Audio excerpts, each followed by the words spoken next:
പ്രിയപ്പെട്ട രാജ്യത്തിൻ്റെ ഭരണാധികാരിക്ക്, ഇന്നലെ ബഹുമാനപ്പെട്ട അങ്ങയുടെ എഴുത്തു കണ്ടു. അതിലങ്ങ് ഈ രാജ്യത്തിലെ പൗരന്മാരെ എന്നല്ല പറഞ്ഞത്, ഈ രാജ്യത്തിലെ ഓരോ ആളുകളുടെയും എഫേർട്ടിനാണ് നന്ദി അറിയിച്ചത്.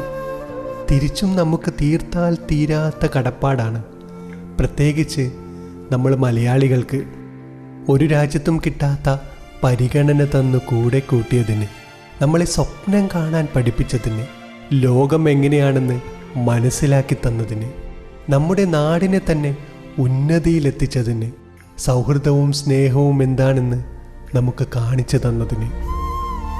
പ്രിയപ്പെട്ട ഭരണാധികാരി, ഹൃദയത്തിൽ നിന്നും തന്നെയാണ് അങ്ങയുടെ നന്ദി വാക്കുകൾ. അതേ ഹൃദയത്തിൽ നിന്നും തന്നെ ഞങ്ങൾ തിരിച്ചും അങ്ങയോട് പറയുന്നു. മാ ഖസർ യാ അബു ഖാലിദ് അൽ ഖാലി.